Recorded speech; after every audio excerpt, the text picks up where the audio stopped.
Alors moi, on m'a demandé de prêcher sur la foi en action. Ok. Alors c'est pas le thème dans lequel je suis le plus, je suis pas le plus à l'aise. Et quand j'ai dit ça à Ben, écoute Ben, la foi, c'est un peu quelque chose pour moi, pour les artistes, etc. C'est un peu flou. Voilà, je suis pas ultra à l'aise. Il m'a répondu, mais comment ça se fait que tu es responsable alors? Et là, j'avoue que ouais, j'étais un peu deg. Mais voilà, j'ai mis ma foi en action et j'ai décidé de quand même préparer ce thème en pensant en ayant confiance à Dieu que c'était lui qui allait me donner ce dont j'avais besoin. Ok? Ok? Est-ce que vous faites confiance à Dieu? Ok, est-ce que vous avez le droit de me faire confiance à moi, mais moi je fais confiance à Dieu, alors faites confiance à Dieu. Ok?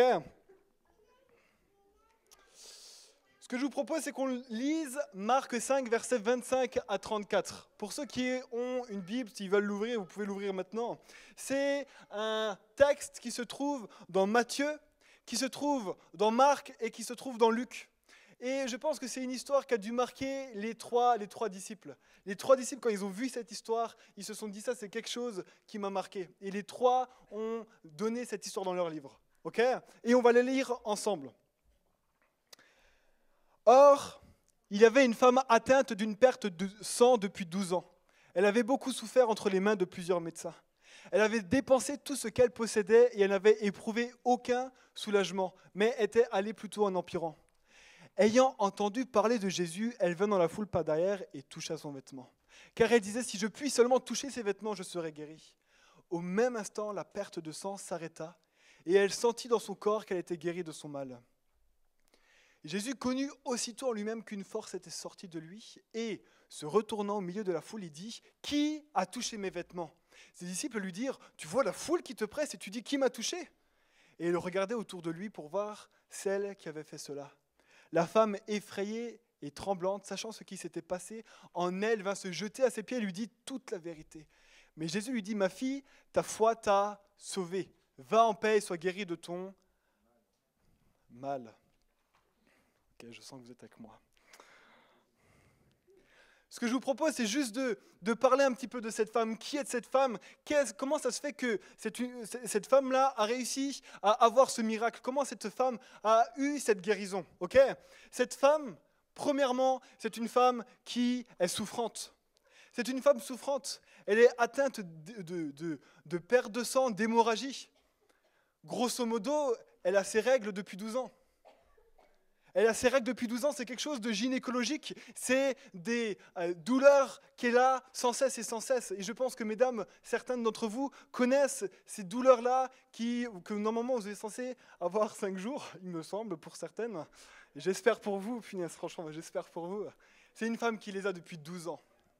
C'est une femme qui souffre depuis ses 12 ans, enfin depuis ces 12 années.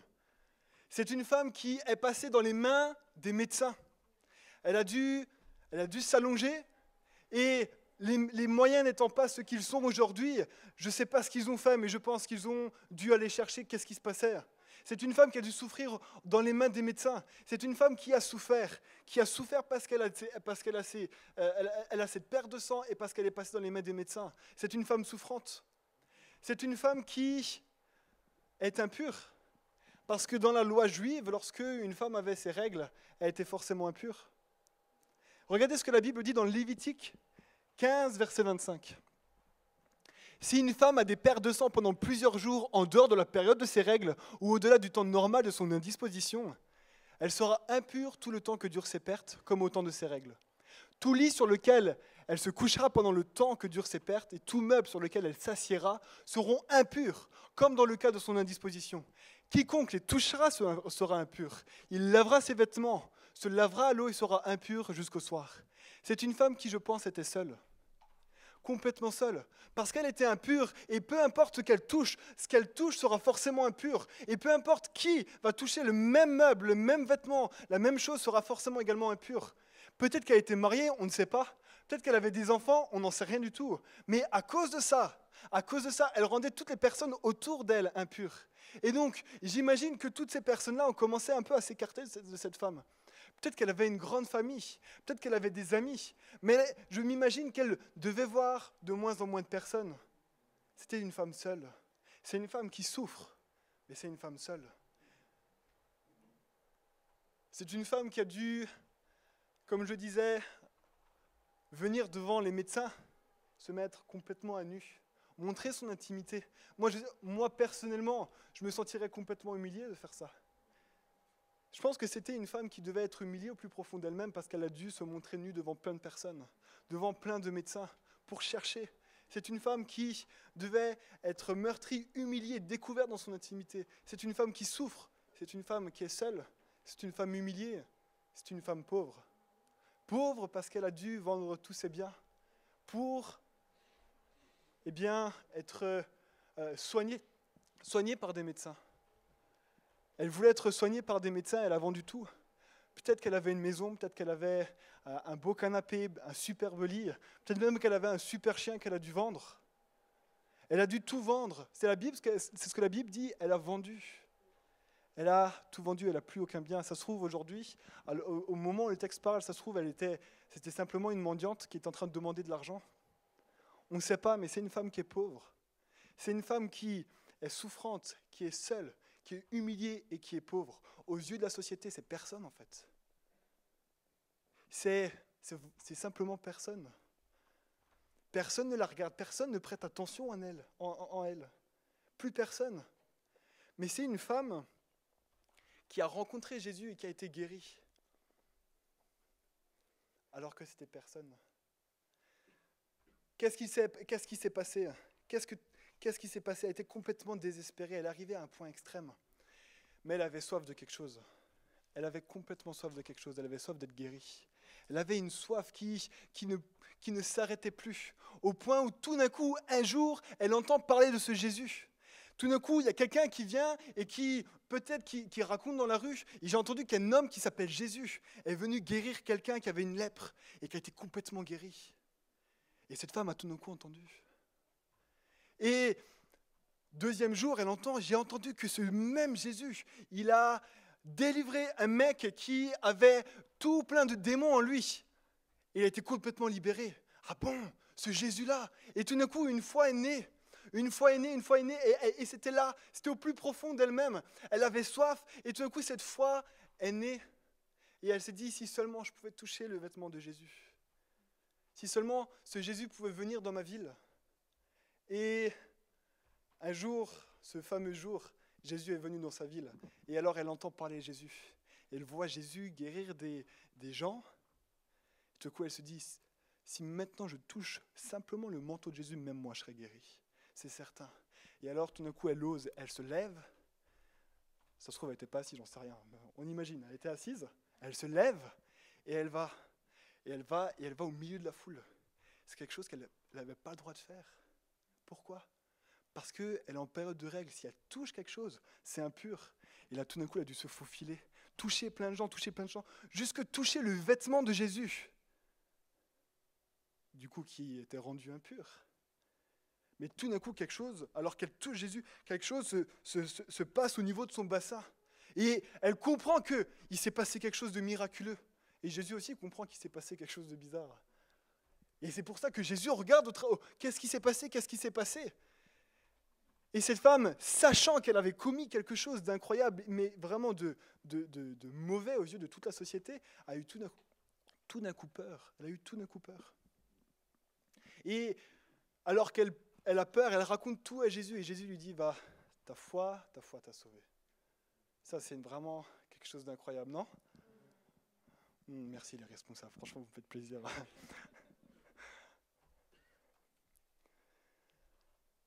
J'ai envie de vous dire, dans un premier temps, et ça c'est cet après-midi, ça m'est venu, c'est une femme qui avait effectivement une conviction, mais premièrement, elle avait une soif. Premièrement, elle avait une soif de vivre quelque chose, une soif d'être complètement guérie. C'est une femme qui voulait et qui désirait, parce qu'elle était désespérée, parce qu'il n'y avait plus aucune solution. Elle désirait être guérie, plus aucune solution. Elle avait une soif insatiable d'être complètement guérie. Et je crois que le jour où nous voulons vivre un miracle dans notre vie, tout va démarrer par la soif que tu vas avoir au fond de toi. Tout va commencer par cette soif. Et alors qu'elle avait cette soif, tout d'un coup, elle a entendu parler de Jésus. Et une conviction est née. Qu'est-ce que c'est qu'une conviction ? Une conviction, c'est une certitude. C'est être convaincu de quelque chose. C'est être convaincu de quelque chose. De quoi je suis convaincu? Je suis convaincu que je suis vivant. Ok? Ça va pour tout le monde? Tout le monde me suit? Ok, je suis vivant. Je suis convaincu que je suis vivant, mais parce que c'est quelque chose qui est pour moi normal. Cette femme était convaincue que si elle touchait le manteau de Jésus, elle serait guérie. Ça, c'est quelque chose de pas normal, on est d'accord. Si je touche le vêtement de Ben, il va rien se passer, quoi. Il va juste me dire, pourquoi tu me touches? Hein, Ben? Non, c'est pas faux. Elle était convaincue. Comment, et je me suis posé la question, mais comment est-ce qu'on peut avoir une conviction comme cette femme a eu? Qu'est-ce qui s'est passé? Comment est-ce que cette femme a eu cette conviction? Et je crois que cette conviction est venue quand elle a commencé à entendre parler de ce Jésus qui guérissait. Et lorsqu'elle a entendu parler de ce Jésus, alors tout d'un coup, la foi est venue, cette conviction est venue. La Bible dit dans Romains 10, verset 17, la foi vient de ce que l'on entend, et ce que l'on entend vient de la parole de Dieu. Et je me suis posé la question, mais pourquoi est-ce que Paul ne va pas le faire directement en un coup? La foi vient de la parole de Dieu. Parce que je crois que, en règle générale, pour chrétiens comme non-chrétiens, la foi vient de ce que l'on entend. Et j'ai envie de te poser la question, mais qu'est-ce que tu entends? Qu'est-ce que tu fais rentrer dans tes oreilles? Qu'est-ce que tu fais voir à tes yeux? Et qu'est-ce qui en découle? Quelle est la conviction qui découle de tout ce que tu regardes? Est-ce que c'est la parole de Dieu que tu regardes? Et Mike a fait une prédication, mais je ne peux pas ne pas parler de la parole de Dieu en parlant de la conviction, c'est impossible. Qu'est-ce que tu regardes? Est-ce que c'est YouTube? Est-ce que c'est TikTok? Est-ce que c'est Instagram? Qu'est-ce que tu regardes?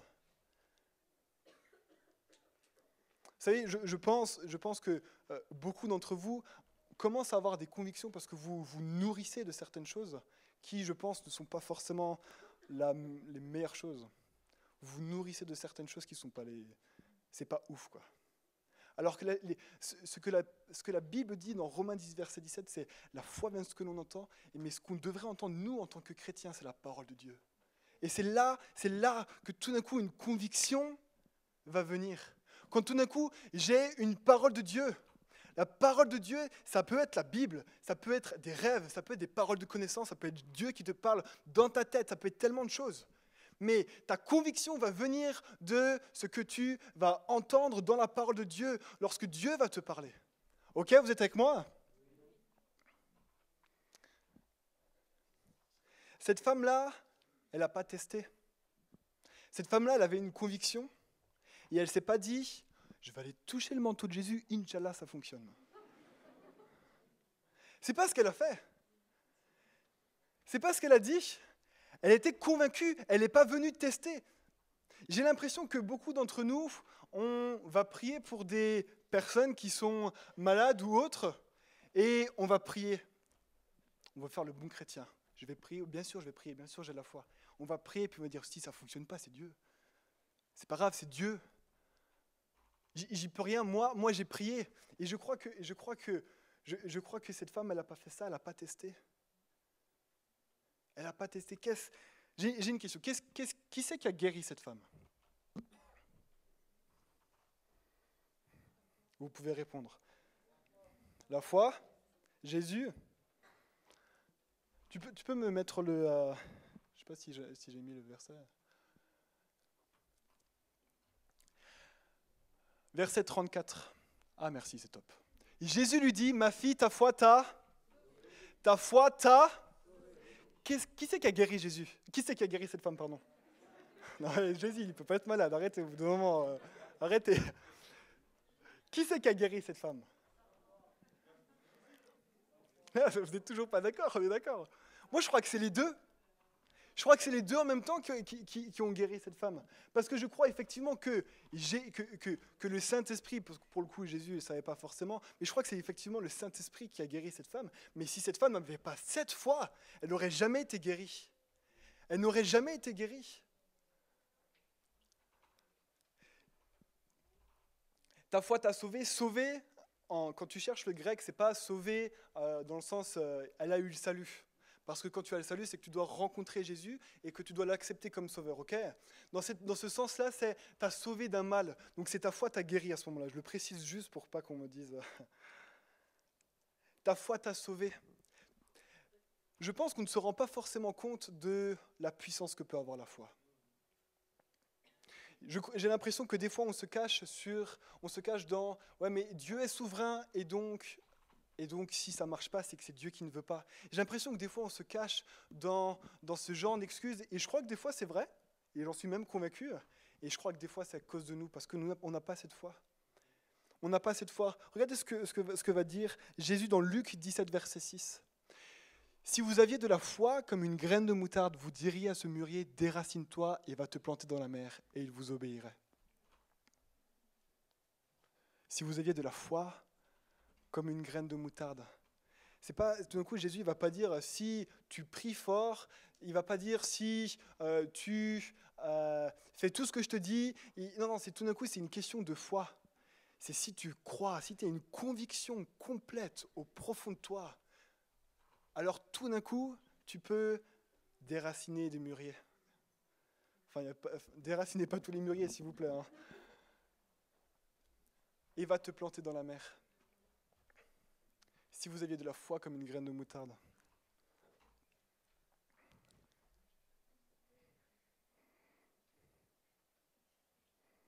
Je crois vraiment que la foi, c'est vraiment... J'insiste parce que j'ai découvert ça en fait en lisant ce texte. Parce que moi je me disais souvent, mais si Dieu veut pas, c'est que Dieu veut pas et c'est normal que ça se passe pas. J'ai vraiment l'impression que des fois c'est vraiment de notre faute. Quand les miracles ne viennent pas, je crois vraiment que des fois c'est parce que nous, on a vraiment ce manque de foi. On a vraiment ce manque de foi. Vous savez, je crois que la foi vient, et je l'ai dit avant, de ce que l'on entend. Qu'est-ce que l'on entend lorsqu'on parle de prière, de guérison, on entend si vous êtes mes disciples, en mon nom, voici les signes qui vous accompagneront, en mon nom, ils imposeront les mains aux malades et les malades seront guéris. Mais tout d'un coup, c'est la foi qui doit venir. C'est la foi qui doit venir. Vous savez, comment je vais dire ça? Je crois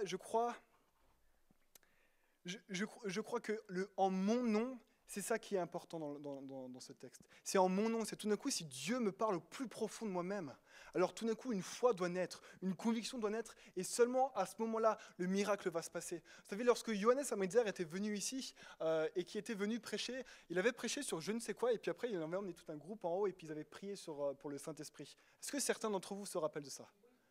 Ouais, il y en a certains d'entre vous qui ont tout d'un coup été baptisés du Saint-Esprit, qui parlaient dans de nouvelles langues, et vraiment c'était incroyable. Et on avait des sourds ici, et Ben va lui poser la question, mais toi qui vis des miracles, toi qui vois des sourds être guéris, comment ça se fait? Comment se fait-il que tu n'as pas prié pour eux pour qu'ils soient guéris? Il a dit, mais moi je ne vais pas tester. Moi je crois et j'ai une conviction quand Dieu me parle, et là il ne m'avait pas parlé. Parce que la conviction vient lorsque tu entends parler de Dieu. Et alors, à ce moment-là, la foi naît. Mais est-ce que, encore une fois, de quoi on se nourrit? Est-ce que tu laisses parler Dieu et alors tout d'un coup, la foi va émerger en toi? Et regardez dans cette femme ce qui s'est passé. C'est que tout d'un coup, cette conviction qu'elle avait, parce qu'elle a entendu parler de Jésus, tout d'un coup, parce que Jésus, elle l'a entendu parler, tout d'un coup, elle a commencé à dire, ok, alors moi, je vais faire également un acte. Tout d'un coup, ta conviction va t'amener à te lever de ta chaise et à faire quelque chose que tu n'aurais jamais fait auparavant parce que tu as une conviction. Cette femme, ça fait, je pense, longtemps qu'elle n'a pas pris un bain de foule. Je pense que ça faisait très longtemps. Elle était complètement plus du tout dans son élément, mais elle avait décidé de faire cet acte-là. Cette femme, elle a osé. Et je crois que de la même manière, nous pouvons également oser. Nous pouvons également oser. Nous pouvons également amener cette conviction à avoir des actes. Vous savez, je veux juste faire une parenthèse. Je ne veux pas forcément parler que de guérison. Il y a plein d'autres manières d'opérer sa foi avec des convictions. Ok ? Je crois que tu peux... Regardez, Abraham, tout d'un coup, Dieu lui a parlé et il a dû partir. Sa foi, tout d'un coup, basée sur la parole de Dieu, quand Dieu lui a parlé, tout d'un coup, a dit, ok, je vais partir. Et regardez, aujourd'hui, on a toute son histoire dans la Bible. Ma tante, lorsqu'elle travaillait en Suisse, Elle avait un super salaire, elle avait un bel appartement, et puis tout d'un coup, Dieu lui demande d'arrêter sa profession, du jour au lendemain. Ma tante, qui, voilà, elle a entendu parler de Dieu, quoi. Elle dit, mais je peux pas. Et elle a accepté la chose, et tout d'un coup, elle a décidé, ok, mais parce que tu me l'as dit, alors je vais le faire. Et 5 ans plus tard, elle a recommencé à travailler. Et elle est convaincue aujourd'hui, donc ça fait 7-8 ans, que c'est Dieu qui lui a demandé, et que cette conviction-là qu'elle a eue l'a amenée à faire un pas de foi, et Dieu l'a bénie au travers de tout ça. Dieu l'a bénie au travers de tout ça. Je crois que ça peut être encore le cas aujourd'hui. Je crois que encore aujourd'hui, comme cette femme, tu peux avoir la foi, tu peux avoir une conviction qui va t'amener à avoir un acte et qui va t'amener à avoir le miracle dans ta vie. Je ne sais pas si tu es désespéré comme cette femme, je ne sais pas si tu connais des gens qui sont désespérés et tu souhaiterais prier pour eux, mais je crois qu'aujourd'hui tu peux vivre ce miracle. Je suis convaincu qu'aujourd'hui tu peux vivre ce miracle. On a des jeunes ici qui ne sont pas là aujourd'hui, mais qui ont vécu des miracles comme ça en priant. Il y a un gars qui s'appelle David, pour ceux qui ne le connaissent pas, et qui est parti aujourd'hui en Afrique du Sud, donc j'ai le droit de parler de lui, on s'en fiche, il n'est pas là. Qui, tout d'un coup, il y a un mec qui vient le voir ici, je ne sais pas si cette personne est là, et qui lui dit, mais j'ai mal à mes phalanges, est-ce que tu peux prier pour moi? Il fait, ouais, pas de problème, est-ce que tu crois que Dieu peut te guérir? Bah ouais, je crois. Il a prié, il a fait comme ça, il avait plus mal.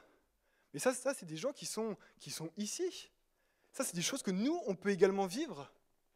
Il y a un gars qui s'appelle également Jonas, pour ceux qui le connaissent, qui, au boulot, prie pour des gens, et les gens sont guéris. Ça lui est arrivé 2-3 fois. Les gens sont guéris. C'est des choses que je crois qu'on peut également avoir, nous. Est-ce que vous le croyez ou est-ce que je parle dans le vide, là?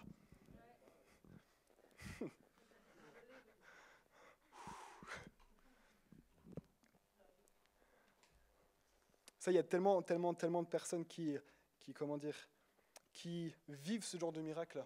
Et moi, j'ai pas l'impression de tout comprendre au travers de la foi. J'ai pas l'impression de tout connaître. Et je suis convaincu que j'en suis bien loin. Mais ce que je suis convaincu, c'est que nous, ICOS, nous, groupe de jeunes, on peut vraiment le vivre. Et moi, mon désir à moi, c'est que nous commencions à le vivre. Vous savez, même moi, ça m'a remis en question. Quand j'ai commencé à étudier ce texte, je me suis dit, punaise, mais même cette femme désespérée, que personne ne connaissait et que personne ne prêtait attention, a tout d'un coup une foi où elle a obtenu le miracle. Et elle me dit, mais pourquoi pas moi? Pourquoi est-ce que je ne vis pas ce genre de choses? Pourquoi est-ce que je ne vis pas ce genre de choses? Et Youssef a donné une parole avant qui va vraiment dans le sens que je voulais donner. Et puis les musiciens, vous pouvez commencer à venir, Pierre, vous pouvez commencer à venir. Et je me suis dit, mais punaise, mais comment ça se fait que moi je ne vis pas ce genre de choses? Et je me suis posé la question, mais ok, c'est Dieu, qu'est-ce qui nous empêche de vivre ce genre de choses? Alors je crois que premièrement, c'est parce que des fois, on n'a pas la soif. On n'a pas la soif, on ne veut pas entendre Dieu, on préfère YouTube. Mais je crois également que nos motivations, comme l'a dit Youssef, vont des fois venir à l'encontre de tout ça. Je crois que certains d'entre nous veulent voir des miracles pour qu'on leur donne la gloire à eux. Vous savez, j'avais un grand-père qui était tétraplégique pendant presque 30 ans. J'ai jamais connu mon grand-père marcher, aujourd'hui il est auprès du Seigneur. J'ai jamais vu marcher, mais moi, mon désir à moi, quand j'avais 12-13 ans, c'était qu'il guérisse, c'était de voir mon grand-père guérir. C'était mon plus grand, et quand j'y réfléchissais, une fois ça m'est arrivé, mais j'ai été repris par le Seigneur. Une fois ça m'est arrivé de voir la suite. Il guérit. Et tout d'un coup, d'avoir une interview un dimanche matin à la porte ouverte chrétienne, et tout d'un coup de parler de mon grand-père, et vraiment un film, un théâtre, ce que je m'imaginais, tout d'un coup mon grand-père arrivait du fond de la salle, s'approchait, puis je dis c'est cet homme-là, puis vous imaginez, complètement fou quoi. Mais tout d'un coup, ma volonté n'était plus de voir mon grand-père être guéri. Tout d'un coup, c'était, punaise, ça serait trop bien pour moi, quoi. Je serais vraiment devant tout le monde. Et je me suis dit, mais c'est pas juste. C'est pas juste, et je crois que ça va nous empêcher de voir la gloire de Dieu. Je crois que vraiment, les bonnes motivations, c'est de rendre gloire à Dieu, et c'est d'aimer les gens. Si on veut voir ce genre de miracle, il va falloir qu'on veuille rendre gloire à Dieu et qu'on aime les gens. Peut-être que c'est pour toi Alors rends simplement gloire à Dieu déjà maintenant. Peut-être que tu veux prier pour les autres et que les autres soient guéris, que les autres aient des réponses à leurs prières. Alors simplement, juste aime les gens. Et je suis convaincu, vous savez, je crois que Papa Jean, il a vécu beaucoup de miracles parce qu'il aimait les gens et parce qu'il voulait rendre gloire à Dieu.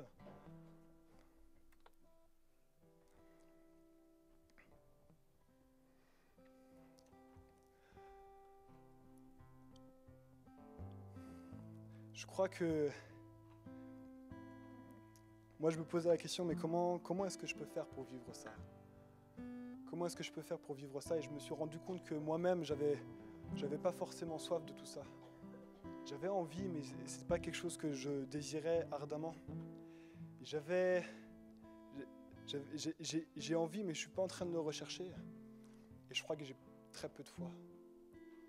Je sais pas comment tu te situes toi, mais moi je crois que j'ai peu de foi. Pourquoi? Parce que je crois que je laisse peu Dieu me parler. La foi, ta conviction va forcément venir et va découler de ce que le Seigneur va te donner et va te mettre dans ton cœur. Je ne sais pas comment tu te situes, mais en tout cas, moi, je me situe comme ça aujourd'hui. Et j'ai envie de dire à Dieu, comme les disciples ont dit, Jésus, augmente ma foi. Jésus, augmente ma foi. Peut-être que tu n'as pas soif. Simplement, demande à Jésus, mais augmente ma soif. Augmente ma soif, je veux voir des miracles, je veux avoir des dons, je veux pouvoir t'obéir coûte que coûte, mais donne-moi soif. Donne-moi de la foi. Je vais simplement prier, je laisserai après la parole à Ben. Saint-Esprit, Jésus, j'ai fait ce que tu m'as demandé de faire, Saint-Esprit, et je te remets maintenant ce moment entre tes mains. Jésus, tu vois à quel point moi, en tout cas, je me sens tellement mauvais à ce niveau-là. Jésus, je te demande pardon pour ça, Jésus, et je veux te demander pardon au nom de toutes les personnes qui sont ici, qui se disent la même chose. Mais Saint-Esprit, je te demande de nous donner soif. Donne soif à Icos. Donne soif à Icos de vivre ce genre de choses. Augmente notre foi à chacun. Augmente la foi d'Icos, Saint-Esprit, afin que dans les prochains temps, nous puissions voir le miraculeux ici, afin que nous puissions voir des gens être complètement guéris, afin que nous puissions voir des gens être complètement libérés, afin que nous puissions voir le miraculeux ici, afin que nous puissions voir des gens donner des prophéties. Saint-Esprit, nous désirons vraiment simplement t'obéir et te donner toute la gloire à toi. Peu importe ce qui va se passer, Jésus. Merci pour ta grâce et que ton nom soit béni, Père. Amen. Amen. Juste alors que tu gardes tes yeux fermés, quelques instants, laisse descendre dans ton cœur ce qui a été dit. Le but, c'est pas de parler et d'occuper des moments, c'est vraiment de laisser l'occasion au Seigneur de nous parler, d'ouvrir nos cœurs et peut-être aussi de nous remettre en question. Peut-être de te remettre en question, toi qui viens depuis des années et qui, bien au contraire, tellement différent de cette femme à la perte de sang, tu viens parce que tu viens comme d'habitude. Mais tu ne vis pas ces choses. Je crains des fois qu'on ne réalise pas la grâce qu'on a de pouvoir les vivre. Afin de pouvoir les vivre, Jésus a dû mourir sur une croix. Bien sûr, il n'est pas juste venu sur une croix pour qu'on puisse vivre des miracles, vivre des guérisons, ce n'est pas le but. Mais toutes ces choses-là servent à montrer que Dieu est vivant encore aujourd'hui. Peut-être que c'est dans ton cas, ta propre vie, tu es comme cette femme et tu as plus d'élan pour croire que Dieu est capable de le faire. Eh bien, ce soir, Dieu veut ramener à la vie cette foi qui était comme morte. Bien sûr que la conviction, la foi comme un acte, c'est pas forcer la main de Dieu. Cette femme n'a pas forcé Dieu à la guérir. Cette femme a juste été convaincue par Dieu et a mis sa foi en action et a fait un premier pas, un deuxième, jusqu'à toucher le bord de son vêtement. N'essaye pas de forcer Dieu à faire quelque chose parce que rien ne se passera. Mais écoute Dieu dans ton cœur, comme l'a dit Esteban. Qu'est-ce qu'il te dit ? Et alors ensuite fais un premier, un deuxième. Et autant de pas qu'il sera nécessaire jusqu'à ce que Dieu intervienne et se manifeste. Non, on ne force pas Dieu, on l'écoute. Et le fait de l'écouter Nourris en nous cette conviction. Mais peut-être que ce soir, ce message n'était pas adressé pour toi parce que tu es souffrant comme cette personne qui était dans de terribles souffrances. Mais peut-être que ce message est adressé pour toi qui est censé mettre ta foi en action pour d'autres personnes. Il y a des cas où effectivement, comme cette femme à la perte de sang, c'est sa foi, elle, qui déterminera si elle pourra être guérie ou non. Mais il y a d'autres cas où, quand je vais prier pour quelqu'un de malade qui ne connaît pas Dieu, ce n'est pas sa foi, c'est ma foi. Et vous entendez ce soir que Dieu attend de vous que vous puissiez mettre votre foi en action. Tu connais plein de versets, tu connais plein de choses, mais c'est tellement déconnecté de ta réalité, c'est-à-dire que tu ne le vis pas. Ce soir, il y a vraiment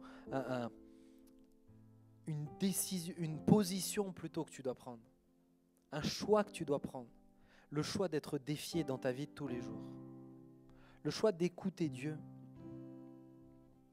Je crois qu'on est dans un temps et on est dans une génération où on ne peut pas se permettre de juste dire « crois en Jésus ». Parce que tout le monde à l'extérieur dit « crois en quelque chose ». Crois en toi-même, crois dans tel Dieu, crois dans telle religion, crois dans tel système politique, crois dans ceci, crois dans cela, crois dans ta carrière. Il y a un moment donné où il faut qu'on voit qui est le vrai Dieu. On n'est pas là en train d'essayer de convaincre des gens. Ce n'est pas tes discours qui vont changer les vies, c'est le fait que Jésus puisse intervenir dans les vies. La Bible nous dit toujours, allez par tout le monde et prêchez la bonne nouvelle. Autrement dit, parle de Jésus. Et ensuite il dit, voici les signes qui accompagneront ceux qui auront cru. En mon nom, ils chasseront des démons. Ils imposeront les mains aux malades et les malades seront guéris. Et toute une autre suite d'actions surnaturelles. Ce que j'essaye de te dire, c'est que tu ne peux pas juste te contenter de dire « je parle de Jésus ».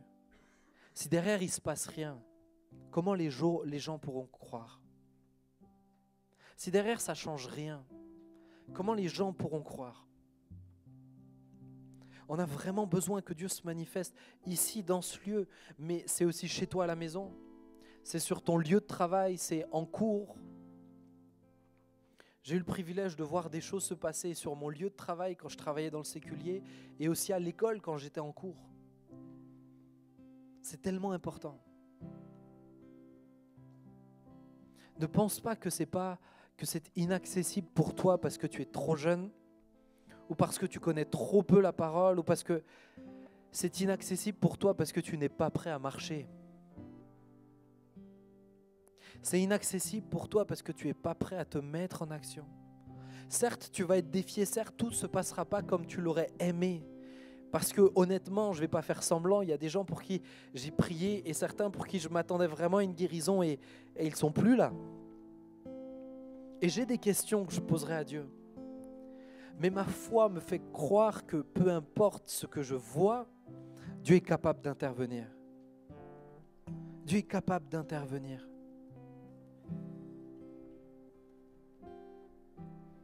Je prie pour les malades parce qu'ils ont besoin de guérison.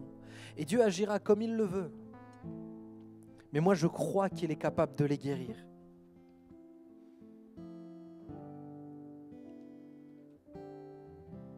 Ce soir, vraiment, il faut que tu rentres dans une dimension nouvelle de ce que ça signifie marcher avec Dieu.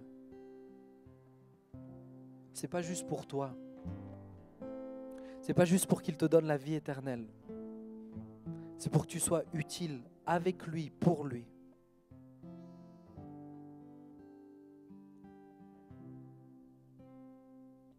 Mais Dieu n'utilisera que des gens qui sont prêts à être défiés.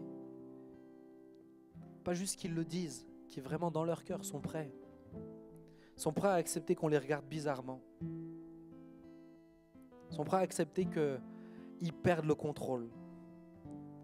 Sont prêts à accepter de passer peut-être même pour des fous. Dieu n'utilise que des gens qui sont prêts.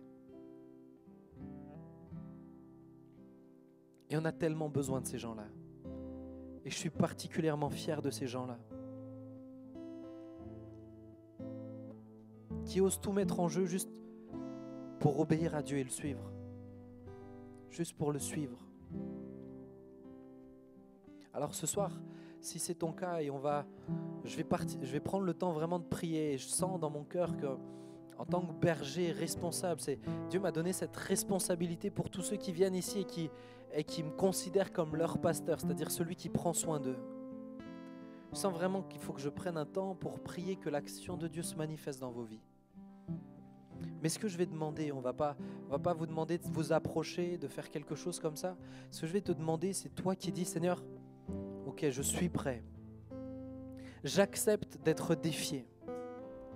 J'accepte peut-être, comme l'a dit Esteban, de me nourrir d'autres choses que juste YouTube ou Insta. J'accepte maintenant de prendre le temps de t'écouter. Je ne veux pas forcer les choses. Je ne veux pas aller plus vite que ce que tu me dis de faire. Mais je veux juste être là, disposé à toi. Vous savez, quand on est dans les temps de louange comme ça, je ne suis pas en train de dire « Seigneur, il faut absolument que tu me donnes des paroles de connaissance. » Je suis juste en train de dire « Seigneur, je suis là, je suis disposé. Si tu veux me parler, alors je t'écouterai. Mais je ne veux pas forcer. » C'est des hommes et des femmes comme ça que Dieu cherche. Et si ce soir tu le dis, ou plutôt si tu le décides, alors juste à ta place, je te demande de te lever. Je vais prier pour vous. Je ne vais pas venir vous imposer les mains ou quelque chose, mais Dieu voit vos cœurs. Dieu sait ce dont vous avez besoin.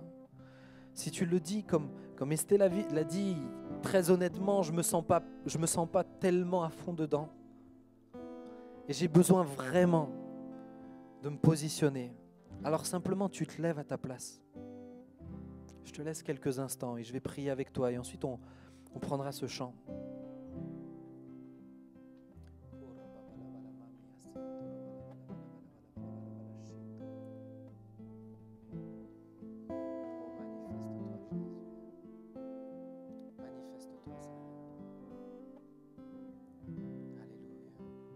On va juste d'abord prendre ce chant et je vais prier ensuite. Si tu le sens, tu batailles dans ton cœur, tu te lèves à ta place, n'hésite pas. Et même si je ne suis rien, sers-toi de moi. Oui, même si je ne suis rien, sers-toi de moi. Prends mes mains, oh, prends ma vie. Touche mon cœur, mon esprit. Et même si je ne suis rien, sers-toi de moi. Est-ce que tu peux lui redire encore une fois avec la batterie? Et même si je ne suis rien, sers-toi de moi. Et même si je ne suis rien, sers-toi de moi. Prends mes mains, oh, prends ma vie. Touche mon cœur, mon esprit. Et même si je ne suis rien, sers-toi de moi. Dis-le encore une fois, même si. Et même si je ne suis rien, sers-toi de moi. Comme une prière ce soir. Et même si je ne suis rien, sers-toi de moi. Prends mes mains, oh, prends ma vie.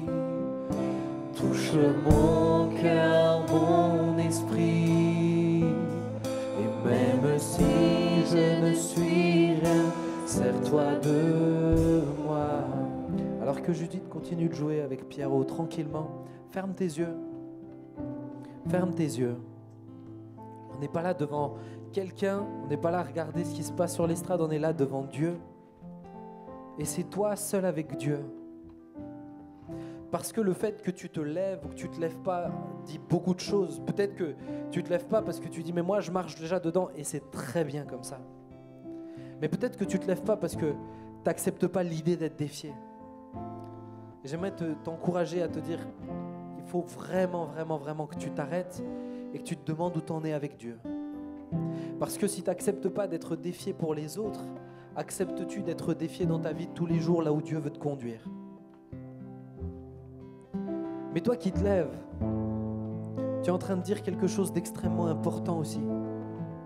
Tu es en train de dire, Seigneur, j'accepte d'être déstabilisé. J'accepte de perdre pied. Mesure bien ce que tu es en train de dire à Dieu, parce que Dieu le regarde. Et parce que Dieu ensuite regardera tous les autres jours, là où plus personne ne sera dans cette salle, mais vous serez dans vos cours, vous serez dans vos classes, vous serez avec vos amis, vous serez avec vos familles, là où personne d'autre que vous-même. Dieu vous voit. Et Dieu attendra des réponses en adéquation avec ce que vous avez décidé ce soir. Parce que si tu pries, Seigneur, défie-moi, il vous mettra devant des choses qui vont vous défier. Si on peut juste me monter le micro, s'il vous plaît. Et les instruments un peu moins forts.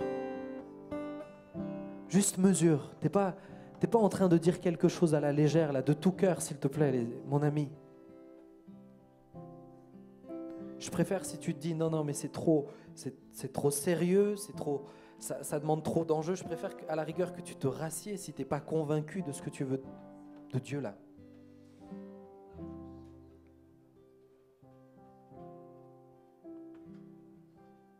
Seigneur, je prie maintenant de tout mon cœur, parce que tu es un Dieu fidèle, parce que tu es un Dieu bon, et surtout parce que tu es un Dieu, Seigneur, qui aime lorsque tes enfants acceptent de marcher par la foi. Et je prie de tout mon cœur, cher papa. Je n'ai pas de grandes prétentions, et je suis le premier, Seigneur, à me lever avec mes amis. Parce que je sens que tu veux m'amener bien plus loin encore. Et que ma foi a besoin de grandir. Mais je prie de tout mon cœur, Père. Pour tous ceux qui sont là et qui, Seigneur, se sont levés ou se sont mis à genoux devant toi. Et qui disent, j'ai tant besoin que ma foi augmente. J'ai tant besoin d'être utile, que ma foi augmente afin d'être utile pour le royaume de Dieu. J'ai tant besoin d'être défié par Dieu. J'ai tant besoin d'arrêter d'être inactif par peur de ce que les gens vont penser. Certains vraiment, et plusieurs, vous êtes dans cette paralysée du quand dira-t-on, ce que les gens vont penser, vous a paralysé bien des fois. Et il y a bien des fois que Dieu voulait vous utiliser. Mais vous n'avez pas osé faire le premier pas. Vraiment des peurs qui vont cesser à partir de ce soir pour plusieurs. Peur du quand dira-t-on. Peur de si j'essaye et il ne se passe rien. Si rien ne se passe devant mes yeux, ces peurs-là vont partir parce que votre foi ne réside pas dans le résultat que vous allez voir directement. Votre foi, elle réside en Dieu et dans ce qu'il dit. Seigneur, je prie maintenant de tout mon cœur. Cher Saint-Esprit, c'est toi qui agis, c'est toi qui fais. Et c'est toi qui déposes sur tous ceux, Seigneur, qui ce soir sont sincères et qui se mettent devant toi. Seigneur, c'est toi qui augmentes leur foi maintenant, au nom de Jésus. Seigneur, je prie que leur foi, Seigneur, augmente, grandisse, Seigneur. Je prie, Seigneur, en tant que responsable, que le niveau de foi, Seigneur, de ce groupe augmente, Seigneur, se développe et aille, Seigneur, en croissant. Je te demande, Seigneur, que tu puisses te manifester dans ce lieu, que tu te manifestes lorsqu'on se rassemble. Mais je te demande, Seigneur, que Icos, qui existe au travers de tous ceux qui sont là et qui le représentent, eh bien, Seigneur, puisse augmenter dans les familles où ils seront, dans les cours où ils seront, auprès des amis où ils seront, dans les clubs où ils seront. Seigneur, sur le lieu de travail, je te prie, Père, que vraiment la foi augmente et qu'au travers de cela, eh bien, oui, des malades puissent être guéris. Seigneur, c'est toi qui déposes les dons, le don des guérisons, le don de prophétie, le don de parole de connaissance, le don d'interprétation des langues, le don de discernement. C'est toi qui déposes ces dons maintenant, Saint-Esprit, afin, Seigneur, que nous puissions marcher par la foi. Nous ne voulons pas juste dire « je crois », nous voulons démontrer que nous croyons réellement. Nous ne voulons pas dire oui, nous croyons à la guérison, nous voulons le montrer concrètement et de façon appliquée, Seigneur, dans la vie de tous les jours auprès de ceux qui souffrent à côté de nous, auprès de ceux qui sont défiés, auprès de ceux qui ont besoin d'une parole de la part de Dieu. Nous voulons le vivre. Alors Seigneur, humblement, mais nous voulons dire, nous voici, envoie-nous. Envoie-nous, Seigneur, là où tu le souhaites. Mais nous acceptons, Seigneur, d'être défiés par toi. Nous choisissons, Seigneur, de marcher par la foi. Nous choisissons, Seigneur, d'être défiés dans ce que tu nous demanderas. Peut-être que ce ne sera pas d'abord de grandes choses, mais Seigneur, c'est toi qui nous envoies. Alors je prie maintenant, Saint-Esprit, juste que tu puisses descendre, juste que tu puisses te manifester. Et toi qui es debout, qui es à genoux, juste commence à dire à Dieu, Seigneur, je m'attends maintenant. Je choisis, je prends une position, parle-lui, exprime-lui.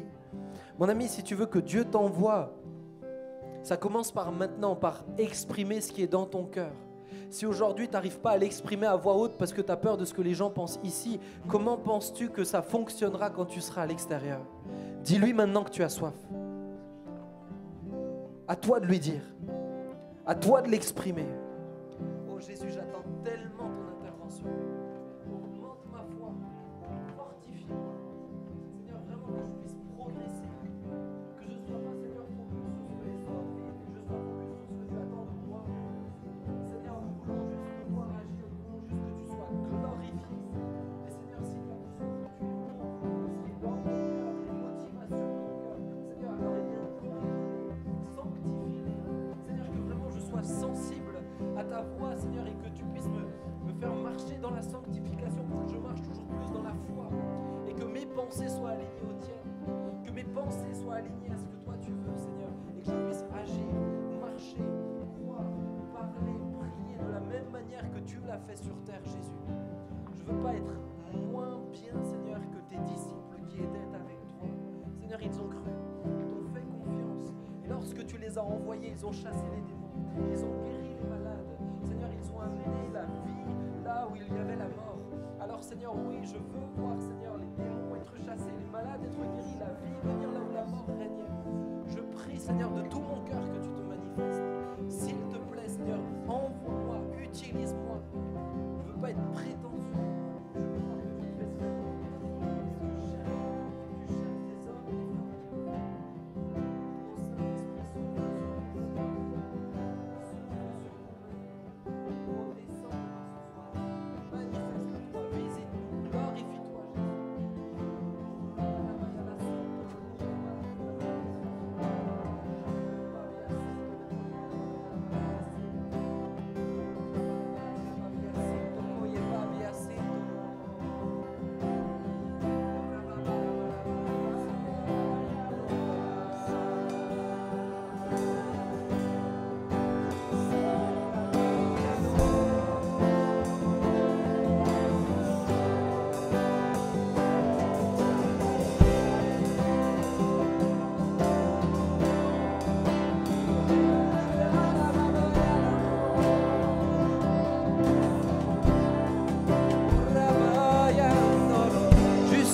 Dieu ce soir et le Saint-Esprit va visiter, il va vraiment déposer des dons sur plusieurs ce soir.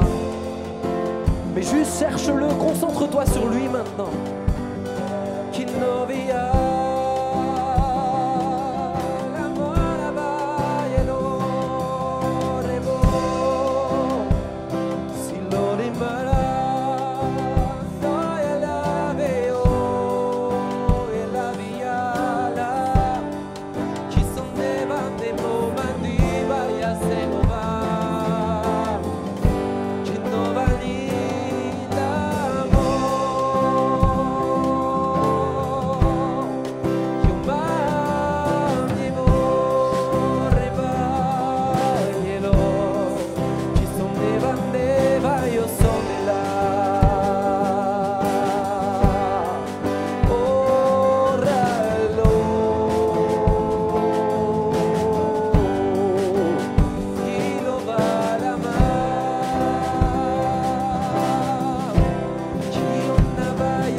e con navio malevo.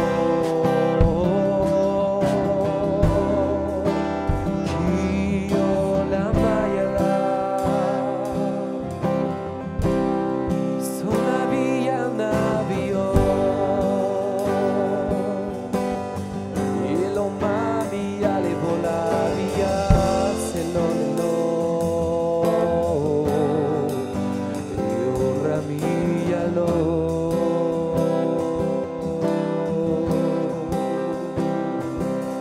Alléluia, Alléluia. Le Seigneur veut parler à plusieurs et vous attendez vraiment à Dieu, mais vous, en fait, vous aimez Dieu, vous cherchez Jésus et vous voulez aller plus loin. Vous avez été baptisé dans le Saint-Esprit.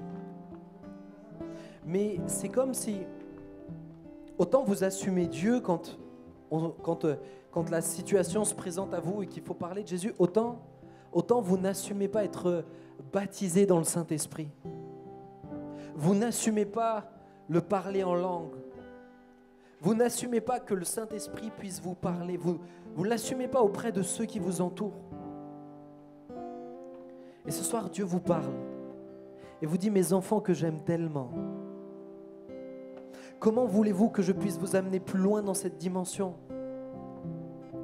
Si vous n'êtes pas prêt à assumer, juste que moi, le Saint-Esprit est là.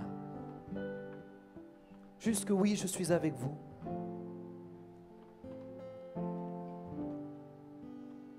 N'ayez pas honte du Saint-Esprit. Soyez fiers. Soyez fiers de ce cadeau qu'il nous fait de marcher avec nous. N'aie pas honte ce soir, te dit le Seigneur. Et alors tu verras que je te conduirai bien plus encore. Et alors tu verras que je t'entraînerai plus loin à ma suite. Plus loin à ma suite. Et le Seigneur veut parler à quelques personnes. Il veut vous prévenir tout simplement parce que il vous dira, je vais vous utiliser. Mais ça ne se passera pas comme vous l'aimeriez. Et vous allez avoir deux choix devant vous. La frustration et la déception ou la foi.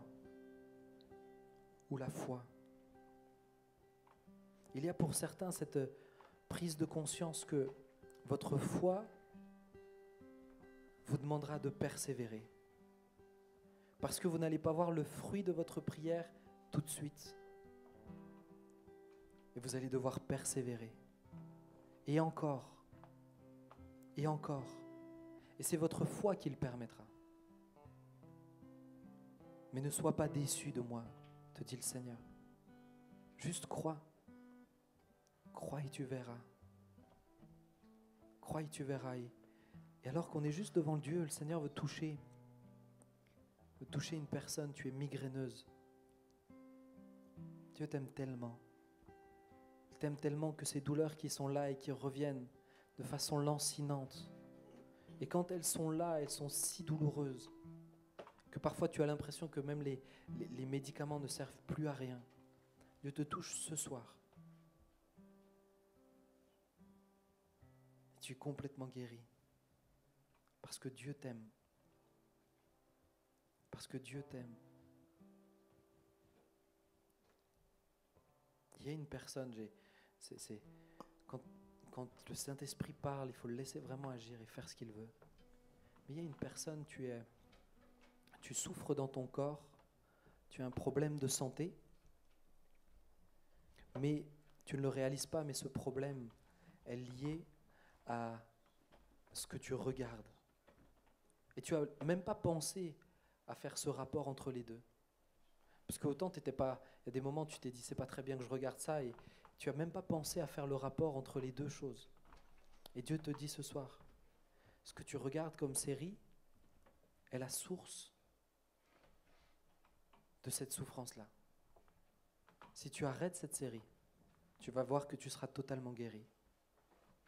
Ça peut te paraître improbable, mais si c'est Dieu, tu verras alors. Arrête cette série et tu glorifieras Dieu. Et tu témoignera que lorsque Dieu parle, même si ça semble illogique, eh bien, il se manifeste constamment. Seigneur, merci pour ta présence. Merci Jésus pour ton amour.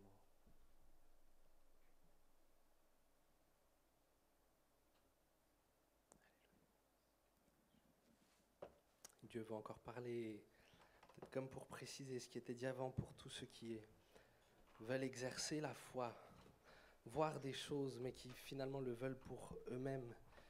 Et Dieu dit simplement, mais c'est dans la mesure où tu me connaîtras, où tu chercheras à faire de moi ton proche, ton ami, que petit à petit tu seras désintéressé finalement de ta propre gloire, mais que tu voudras réellement que ce soit moi qui soit manifesté. Et c'est au travers de ta relation avec moi, au travers de l'amour que tu me porteras, que petit à petit tu pourras désirer ces dons, désirer voir ces choses, finalement non plus pour ta propre gloire, mais pour ma gloire à moi. Alléluia. Merci Jésus parce que tu es présent et on ne veut pas forcer les choses, on ne veut pas durer pour durer, mais on est vraiment reconnaissant de ce que tu fais parce que certains, Père, ont ressenti ta présence et d'autres pas. Et ce n'est pas le plus important. Le plus important, c'est que tu te manifestes dans cette semaine, que tu te manifestes dans les temps qui viennent. Et vraiment, je prie que tous ceux, Seigneur, qui ont pris des dispositions, Seigneur, puissent expérimenter, qu'ils puissent expérimenter dans les temps qui viennent, de façon assez proche. Mais Seigneur, afin qu'ils le voient et afin que leur foi grandisse. La foi grandit en la mettant en pratique. Alors fais-nous la grâce de pouvoir la mettre en pratique, Jésus. Merci et que toute la louange et la gloire te reviennent, Père. Amen.